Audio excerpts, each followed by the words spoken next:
अंतिम अवसर का भ्रम। एक छोटे से गांव में अर्जुन नाम का एक युवक रहता था। वह बचपन से ही एक बड़ा व्यापारी बनना चाहता था। गांव में उसके पिता की एक छोटी सी दुकान थी, लेकिन अर्जुन का लक्ष्य था कि वह एक दिन बड़ा व्यवसाय खड़ा करेगा। अर्जुन मेहनती था, लेकिन उसमें एक कमी थी। वह हमेशा बेहतर की तलाश में सभी अवसरों को टालता रहता था। गांव के अनुभवी व्यापारी हरिराम ने अर्जुन की महत्वाकांक्षा को देखकर उसे सलाह दी, बेटा, व्यापार में सफल वही होता है जो मौके का इंतजार नहीं करता, बल्कि मौके बनाता है।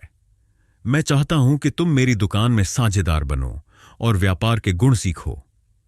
अर्जुन को यह प्रस्ताव अच्छा लगा, लेकिन उसने सोचा, अगर मैं खुद कुछ बड़ा शुरू करूं तो ज्यादा अच्छा होगा। अब भी थोड़ा इंतजार करता हूं, शायद कोई और बेहतर अवसर आए। उसने सेठ का प्रस्ताव ठुकरा दिया। कुछ साल बाद अर्जुन के बचपन के दोस्त रमेश को शहर के एक व्यापारी से मिलने का मौका मिला, जिसने उसे कपड़ों के कारोबार में शामिल होने का प्रस्ताव दिया। रमेश ने अर्जुन को भी अपने साथ चलने के लिए कहा, लेकिन अर्जुन ने फिर वही सोचा, अभी सही समय नहीं है, मुझे पहले और अनुभव लेना चाहिए। मैं बाद में कोई और बड़ा मौका देखूंगा। लेकिन रमेश बिना अवसर गवाए शहर चला गया।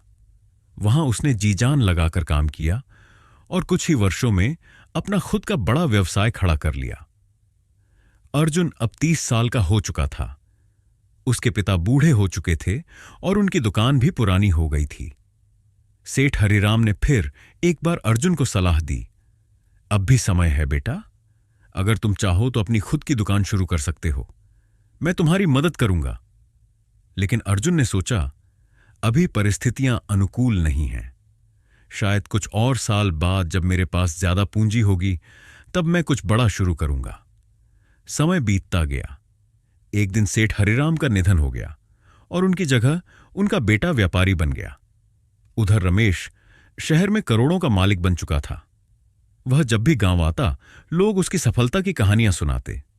इधर अर्जुन के पिता की भी मृत्यु हो गई और पूरे परिवार की जिम्मेदारी अर्जुन के कंधों पर आ गई। अब उसके पास अपने पिता की दुकान को चलाने के अलावा कोई विकल्प नहीं था। वह दुकान में बैठकर मन ही मन सोचा करता कि मैंने कितने सारे मौके गंवाए, काश मैंने पहला मौका ही नहीं छोड़ा होता। अब उसे समझ आ चुका था कि वह अंतिम मौके का इंतजार कर रहा था, लेकिन यह इंतजार ही उसकी असफलता का कारण बन गया। सीख, अगर आप सही समय का इंतजार करते रहेंगे तो शायद वह समय कभी आए ही नहीं। मौके का इंतजार करने वाले अक्सर असफल हो जाते हैं, जबकि मौके बनाने वाले ही सफल होते हैं। सही समय आज है, न कि कल। अगर आपको यह कहानी पसंद आई तो कमेंट बॉक्स में यस लिखें और ऐसी ही रोमांचक कहानियां सुनने के लिए चैनल को लाइक, शेयर और सब्सक्राइब जरूर करें।